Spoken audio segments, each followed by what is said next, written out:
Hey everyone, it's the Baccarat Father here, and we have reached 100 subscribers. So I want to say thank you to everybody for watching my channel, subscribing, and as promised, I'm going to be teaching you bank robber. But before we get into it, I just wanted to address a couple things about how I bet and why I skip hands. A lot of people make comments about that.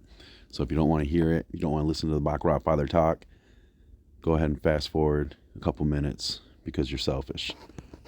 No, I'm just kidding. You're not selfish, but you can fast forward if you want. But anyways, the main reason that I bet the 3-step martingale is because I'm lazy. It's just an easy way to demonstrate my systems. My main thing is card counting, and in that one I usually just flat bet. If you haven't seen my real money video, I'll leave a link in the description, but you can go through and watch how I bet, usually basically the same bet over and over, and then I'll start to lower it as I get more wins. And do me a favor, out of curiosity, a lot of people say that their system wins 100% of the time because within like 6, 7, 117 bets, which is great, but if you have 117 step martingale in you, more power to you. But most people don't have that. So I like to adapt to the shoe. In card counting, I don't even like to lose 2 in a row, but 3 in a row is the most I'll go. All my systems, 3 in a row. You lose 3 in a row, you didn't adapt to the shoe. You're done. You gotta find a new shoe. So that's just my philosophy. If you want to try the Stern method of betting, or the, what's it called, D'Alembert, however you pronounce it, where you go up 1 unit when you lose, down 1 unit when you win, you can practice however you want. And then when it comes to skipping hands, in my eyes, the more bets you make, the more chance you have of losing. So I like to skip hands. All my systems, I skip hands. It's just the way I prefer it. You are welcome to modify it however you want, though. If you want to bet every hand, go for it. Just practice different ways of doing it. So with that being said, I want to give a quick shout out to Chuck Fu. He made a comment saying that he's been putting out the vibe, spreading the word on my channel, and I really appreciate that. So he helped get us to 100 subscribers the last week or so. If you guys see him in the comments section, go ahead and throw him a thank you. He'll be the one with the ugly ass New England Patriots logo, so you can't miss him. And then Todd Dunn, he's always commenting on all my stuff. He has all my systems. He's just always giving positive feedback. Bach in Black, that dude's always commenting. He wants my card counting system, I can tell. He wants to know how I do it. But thanks for all the comments that you make. And Devin, aka Jake from State Farm, love that name. I'm guessing you're an insurance guy. But thank you for all the positive comments that you make. And everybody else, just start making comments. The more comments you make, the more I'll notice you. And other than that, let's get into the bank robber. So this one's a fun way to play, but it is a little dangerous. Just throwing that out there. If you like to live on the edge, you might like this one. Otherwise, stick to the Magnificent Six. But my suggestion is play the Magnificent Six first, get some profit, and then try to rob the bank. In this case, we're trying to rob the casino, but bank robber sounds better than casino robber. So the goal is to get in and out before getting busted by the cops. And what we want to do is we want to get 3 wins. 3 wins. That's what we're looking for. You can bet whatever size unit you want, $5, $10, $25, $100, whatever you feel comfortable with. But we just want to get 3 wins. And then after that, you can decide if you want to make a clean break or keep going. And I'll show you what you do in that scenario. Hopefully we get the 3 wins. But let's get started. So what we're going to do is we're going to deal the first hand. And this is kind of going to be like our coin flip. So we are going to take the low score, which is a 1, and we're going to skip one hand. And then we're going to start our math from there. And you don't have to question my math.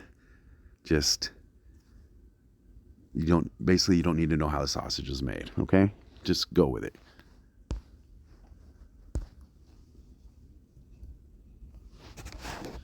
So, what we're going to do is we're going to take the high score and subtract it from the low score. So 1 minus 0 is 1.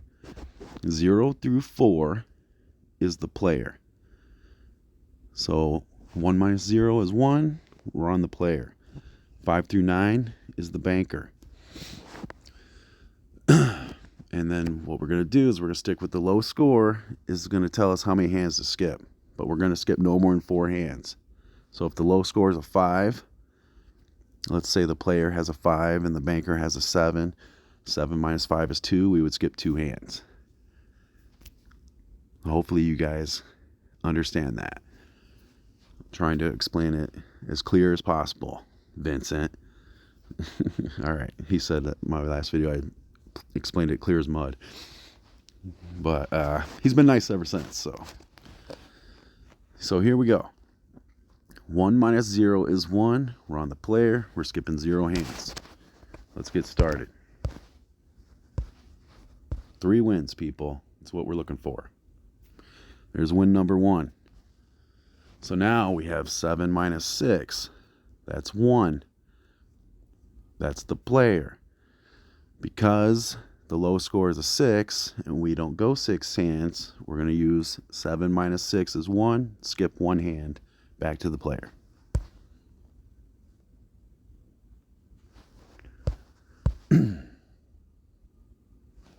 There's win number 2.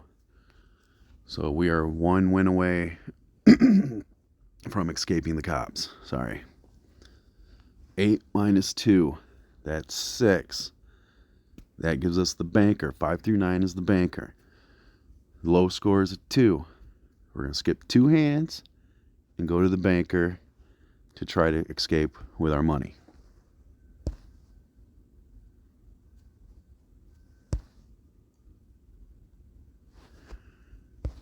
Here we go. Let's see if we get a successful robbery. It's a loss. Bet 2. When you lose, you bet 3 times in a row.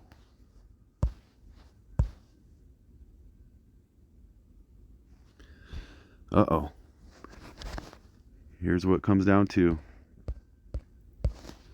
We're either going to make a successful robbery or we're going to get busted by the cops. Living on the edge, guys.